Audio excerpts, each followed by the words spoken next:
Hey there, it's Silver. I hope everyone is having a great start to their new year. So just as a quick disclaimer, my voice might sound a little bit funny, some of my words might sound a little strange. About 10 days ago now, I had a pretty major surgery, like a 6-hour surgery on my mouth.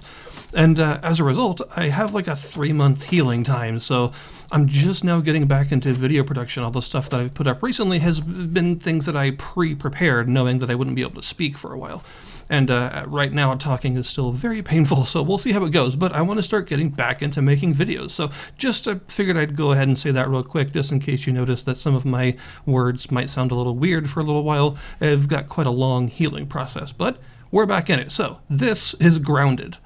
Grounded is a first-person survival game, and I wanted to take a look at it specifically for 2 reasons. One, because it had a really successful, 2-year-long campaign in early access, and another reason is because it's made by Obsidian, and I'm a big fan of Obsidian's games. I just think they have a lot of personality to them, a lot of charm, and honestly, I feel like the worst things they've put out have still been really good, at least to me, or at least the things that are often cited as their least successful releases, I've still very much enjoyed, so I definitely wanted to look at it.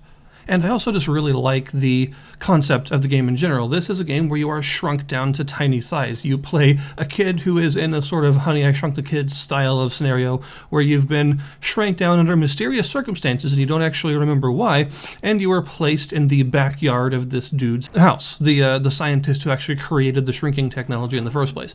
And this is a very narratively focused survival game, by which I mean it still is a sandbox and you can still wander around at your leisure and build wherever you want and all that good stuff, but you do have a very structured story to actually follow. So when you begin the campaign, you're plopped down in the sort of central area of this yard, which is generally the safest part of it pretty much, and you're just sort of expected to pick up the threads of the story by just wandering around and finding what's going on, and then eventually you'll start to uncover more of what's happening and recover some of your memories and discover all these labs that are actually these shrunken labs that are built into various parts of the yard, and you'll basically be following in the path of this scientist as he developed this technology and went kind of crazy, and bad things started to happen, and you're sort of uncovering his history at the same time as you're remembering pieces of your own. And of course, all the while as this is happening, you are expected to survive. You do have a hunger and thirst meter as well as your usual health and stamina, although interestingly you don't have an energy meter. You don't have to sleep or anything. Sleeping is pretty advantageous at certain points. It does heal you back to full, as well as go past the night, which can be helpful because at night some areas get very dangerous. But you don't actually need to sleep based on keeping a meter full or anything. And the way the game is structured is pretty cool. So it's very open. You are given these labs to find, but you don't have to find them in a specific order. They do have an order in terms of overall difficulty, but you can just sort of venture off in whatever direction you want and see what you find. And the way that it works is each lab has a sort of general level of hazard surrounding it, and you'll need to, survive those hazards to be able to get to the lab. So you'll have a sort of level of gear that you're expected to obtain in order to actually live long enough to find the lab. But then the lab itself will usually have some specific things that you need in order to get into it. Like, for instance, there's a lab that's underwater, so obviously you'll need to start getting some good underwater gear to explore that one. Or there might be a lab in a fungal area filled with doors that need explosives to open, so you'll need a gas mask and some explosives.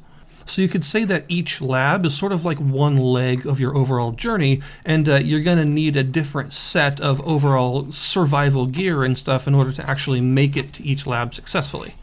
The game does have a building system, and at first you'll be building pretty basic stuff out of grass. Interestingly enough, the grass is so huge compared to you that you actually chop it down with an axe like a tree, and you have to pick up the planks of grass separately. You don't actually put some materials in your inventory. Instead, you have to actually carry them around physically. And you have a limit of 5 different things that you can carry at once. So you can have 5 planks or 5 stems of a dandelion or something like that. And you use all of these for your more structural building purposes. And eventually you'll gain the ability to build these piles that you can actually store these resources in a stockpile on, instead of having to always chop down fresh planks every time you want to build something. So you'll be able to stockpile some resources to have in order to make a base more efficiently. But as you go through, of course, you'll unlock more different kinds of building materials, from bricks and clay stuff, mushroom bricks, which is kind of funny, and some more advanced reinforced stuff. as well as, of course, using pebbles as like stone material and things like that. So there is quite a lot of variety in terms of the base building, and I've noticed it uses this sort of Valheim-like system of walls having like a load-bearing property. So you have to worry about how big your base is, and that determines sort of how tall you can build, because a certain size and certain materials of walls can support up to a certain amount of weight above them and things like that. So you do get multiple levels worth of building eventually with ladders and staircases and things like that. In terms of the primary survival mechanics, I found them pretty good in terms of like, your hunger and thirst, that sort of stuff. I'm a little bit, I guess you could say I'm kind of sensitive to this problem when some survival games decide to make your hunger and thirst bars deplete way too fast. That tends to annoy me more than almost any other mechanic in survival games. But I found that on the medium difficulty, your hunger and thirst actually deplete at a pretty reasonable rate, a rate that makes them a constant threat. So you've got to make sure to keep food and water with you and get sources around your house and stuff like that so that you can always refresh yourself after you sleep and all those things. But it's not so bad that you're constantly babysitting these meters ahead of everything else. So I think they're pretty well balanced, at least on the medium difficulty, in order to give you a good challenge without becoming obnoxious. The material grind is pretty cool because you're given these science stations that you'll find, as well as some materials that are in the labs themselves. And one of the things you'll find in these areas is an analysis machine that allows you to actually plop resources into it and it'll analyze them. And you want to do this for pretty much every new resource you find or every new drop. And when something is analyzable, it'll have like a little bubble next to the item's icon in your backpack to let you know this is something that you can plug into the machine. And when you put a new material into the machine, it will analyze it and give you some blueprints, some sort of basic blueprints based around whatever that thing actually is. So it'll give you some stuff that you can make out of it to start off with. And then it'll also give you some raw science, which is a currency that we'll come back to in a minute, and it'll give you some brain power. And brain power works sort of like an experience gauge. As you get more brain power, it'll fill up this gauge, and once it fills up, you'll get a brain power level. And each level comes with sort of like a booster pack of new blueprints for you to craft.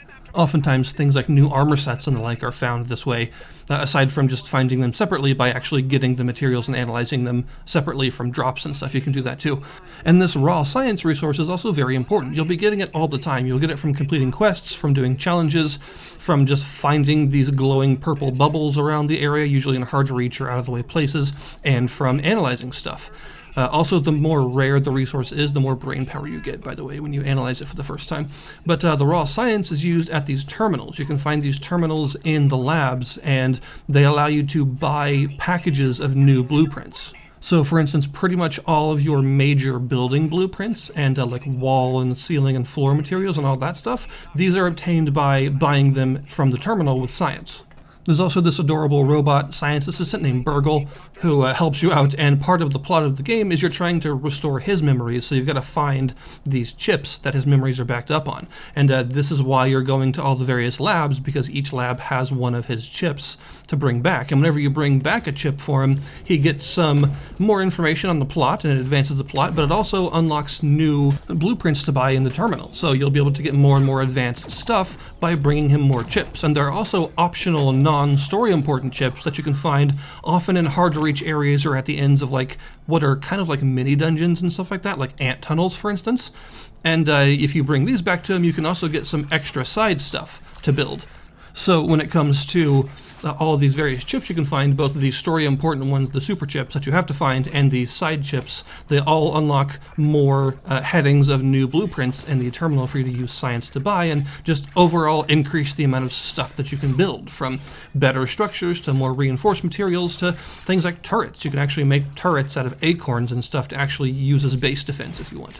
In terms of your own personal gear, this is, I think it's maybe inspired by stuff like Monster Hunter a little bit. Basically, you'll find materials in the world usually as drops from monsters, and then once you analyze those materials, you'll get some armor and sometimes weapon blueprints that are related to that style of material, and they all have a tier. The tier is important because it shows the average power of that stuff, but it also shows what it can harvest. Like if you have a tier 2 hammer, you can harvest tier 1 and tier 2 resources. So you will need to pay attention to this to be able to harvest all the various things in the world to get more advanced gear.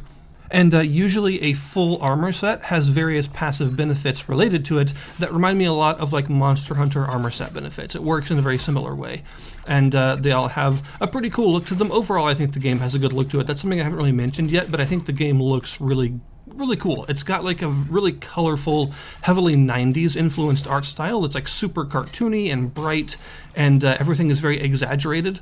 It's sort of like playing a 1990 comic book a little bit. They've done a really good job of doing that, and honestly, the like animations and stuff for the things that your characters do, as well as the things that all the little creatures do, they're all really adorable. Like the way the little aphids jump up in the air in surprise when they see you and run away is super cute, and pretty much all of the monsters and other creatures that you'll come across have really detailed animations that look really smooth and have a lot of charm to them.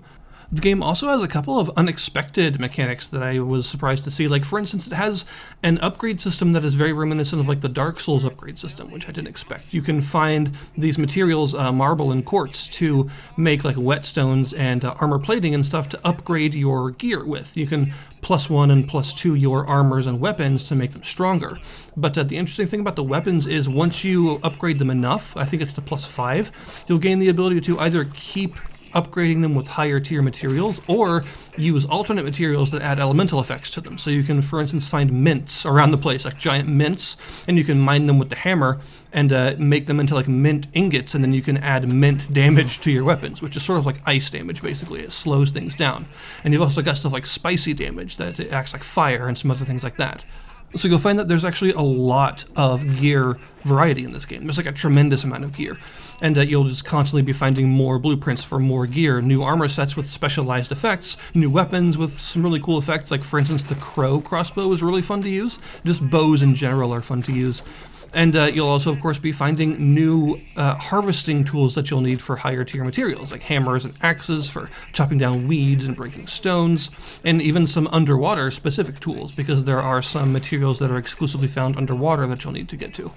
This progression is based around different stations, as it tends to be when you build a base. You've got various stations that you can put in the base, from smoothie machines, which is very useful, by the way, because there's a lot of like potions in this game that have very powerful effects. So I definitely recommend building one of those as soon as you can. But of course, you've also got stuff like ovens for making bricks out of materials. And you've got your smithing station, of course, for upgrading your weapons and armor. And of course, a workbench for making more advanced things than you can make by hand. Spinning wheels for, spinning spider silk into thread and stuff. So you've got quite a lot of progression in terms of stations. There's a whole bunch of stuff that you can craft, and as you bring back more super chips, you'll be obtaining more station blueprints to allow you access to more advanced ways to process materials and things. There's also some interesting stuff in the world to find that I didn't expect, like the molars, for instance. You can find these teeth, these blue teeth called milk molars, and these golden ones called mega milk molars. And you have to have a tier 2 hammer to harvest these, but once you do, they have this glowing orb in the middle of them that you can collect for a point. And you can go back to those terminals that you can spend science at, and you can also spend these points to upgrade yourself. So the molars will give you stuff like extra maximum health, extra maximum stamina, a slowed rate of decay for your hunger and thirst bars so that they don't go down quite as fast. And then the mega molars will give you access to things like increasing your stack sizes for various stuff in your inventory so you can hold more stuff. One little feature that's not that important in the grand scheme of things, but I really, really like, is the scabby. You have this thing called a scabby, which is like your interface. So in the bottom left, you've got your meters, all your survival meters and stuff. That's part of your scabby. And also your hotbar and your inventory and your map and all that stuff is themed around being this sort of little piece of technology called a scabby. And as you're exploring, you can find scabby themes, usually in hard to reach areas, that will change the color scheme and the overall look of your scabby. And you can set 2 of them, one for the daytime and one for the nighttime, and have it automatically change themes dynamically as you go through the day. I think that's a really cool little addition. And if nothing else, I think it shows a really good adherence to that sort of 90s attitude that the game is going for.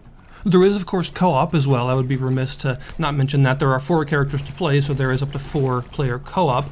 And there are even upgrades and stuff that are specifically designed to make co-op go better. Like, for instance, the ability to reduce the amount of damage you accidentally do to each other and stuff like that.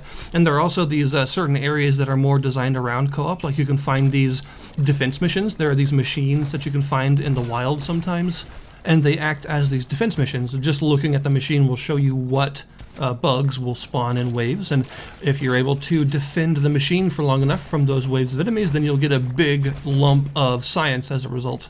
And there's also just a ton of little things that you'll find around the place. Hot dogs to mine, elemental bits that you can find, and all the various secrets all around the place, and bug nests of various sorts with different materials in them that you might find elsewhere to make specialized stuff like bombs out of ant larvae and stuff like that. It's a pretty good-sized world, I would say. It's not overly large, but it is very dense with content, so it doesn't feel untenably big to the point that it's spread out, but it is very packed with neat stuff to find. And it's also got a lot of different biomes to explore. So there's everything from the basic oak area that is relatively safe to the sort of pond that has a bunch of underwater exploration to do, to the haze area, which has a bunch of like pesticide in the air, so you need a gas mask to survive, and it has a bunch of fungal growth enemies in it that are much harder than a lot of other enemies around the map and are quite dangerous and tend to explode. And it's a little bit like zombie apocalypse themed in that area, which is pretty cool, to stuff like the sandbox, which is almost like a mini desert region with some very difficult new forms of ants to face and some other dangerous tunnels and things to explore in it. It is overall a really fully featured map that's fun to explore and has a ton of variety to it. So overall, I think my opinion of Grounded is that it's a really, really good survival game with a lot of Obsidian charm and a sort of classic 90s attitude that permeates every aspect of it.